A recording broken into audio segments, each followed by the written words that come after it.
7 miles from Sydney and 1,000 miles from care. That's been the tourism slogan for Manly since the 1920s. But this coastal strip is home for husband and wife team Vanessa Wilton and David Whitaker, the co-founders of Manly Spirits. We named ourselves Manly Spirits to associate ourselves with what it means to live in a coastal beach of Sydney in the Northern Beaches. Vanessa and David started the business 3 years ago and recently expanded to the United Kingdom. They want to keep the momentum, so we've called in international business strategist Cynthia Dearin to help. You recently entered the UK. How did you go about entering the market and how did you find it? Yeah, it's really fresh. Vanessa and I are off the plane a couple of weeks ago, so we had our launch in January over there. Deciding to choose a market is tricky. We've chosen the UK to launch really quite early in our genesis because we've been going a little under 2 years right now, so it's quite early to launch. We chose it because we get a lot of Brits through our distillery, which you're looking at here. So it's our market research. The Brits love gin. It's the home of gin. So we're launching in a very favourable market. Politically, they're very similar to us. We had a look at the US. Everyone wants to launch in the US. Sounds wonderful. But when you look at it closely, and we did our own research on this, and we talked to a lot of our colleagues who've done it or tried to do it before, it's like entering 50 separate countries. They've each got their own tax laws, particularly out of prohibition. We're an alcohol business. There's a lot of strange laws that have come about due to that, so it's quite complex. In your experience, what countries do you think Manly Spirits would be popular in? You know, that's a really interesting question. What springs to mind for me is that you probably want to look at two things here. You want to look at countries that like spirits already, so where people are already tending to drink spirits. And because your product is all about brand recognition and there's that very strong link between Manly Beach and the product itself, I think a great place to start might be countries which really recognise Australia and have a fondness for Australia and are very excited about Australia. So, you know, there are a few. France is one that springs to mind for me because French people love Australia and lots of them want to come here. They also like spirits, so that might be somewhere that you want to target.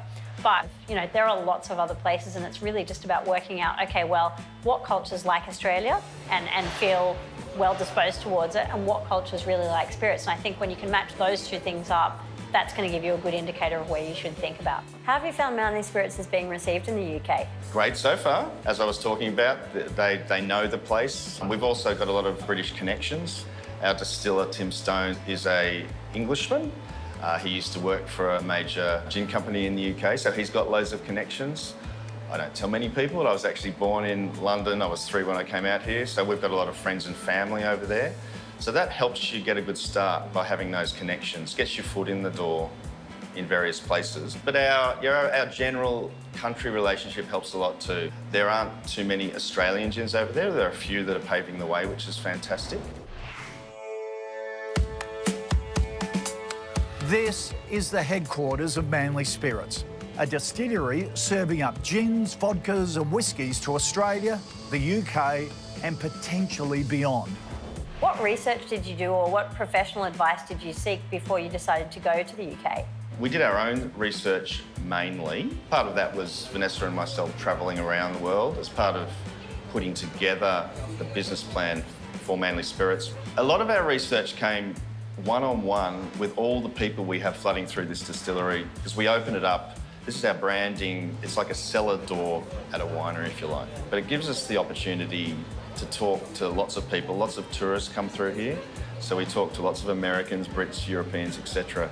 And we can gauge ourselves the engagement we're going to get in those different countries. It quickly became apparent that the UK would be attractive. We have a lovely relationship with Britain, Australian Britain, so we can work off that. We are coastal, marine, lifestyle. We like, if you look at it home and away, what that's done with the Brits. So many Brits come through Manly, specifically Manly actually. We can use that knowledge of us really well in the UK. We've got great plans to take Manly Spirits to the world. Where do you think we should go next? That's a really good question, David. I think, you know, working out where to go next really depends on where you see the most opportunity. So, you know, if I were you, I would be kind of taking a survey of the world and looking at markets which immediately strike you as, having possibility. And then I'd sit down and actually work out what you think the size of the opportunity is in that market. So, you've got an MBA, you know how to calculate the size of your total addressable market. That's a really good place to start. So, working out how many people you think would want to buy your product in any market, or, alternatively, what slice of the market you think you could get if there were no competitors. I'd go about looking at things like income levels in the countries that you want to target. Obviously, you're selling something that's a premium product. So you want to sell to markets where people can afford what you are going to offer and be willing to pay a premium for it, so that you can do well with it. You also want to make sure that what you're offering matches the tastes of people in those countries. So obviously not all nationalities are as fond of spirits as, for example, people in the UK. So I'd be looking at the problem from different angles and really getting a sense on each of those things, on the size of the market, on people's tastes, and on whether they can pay. We found each market is quite different. What techniques would you give us to navigate each market? Well, look, there is no substitute for spending time on the ground, obviously. There's no better way to get to know somewhere than to actually go and be there.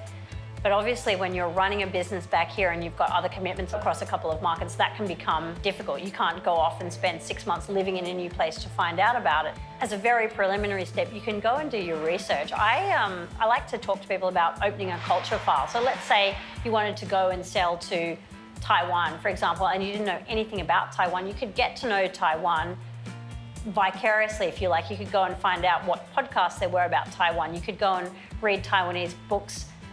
You could read novels about Taiwan. That sounds a little bit weird, but that will give you an insight into what the Taiwanese world and mind is like. You can also form partnerships in the country that you're going to. So again, if you go to the Taiwan example, you could go and look for a partner in Taiwan who could actually help you negotiate the market. Should we be making contact with Austrade and other government organisations here and overseas?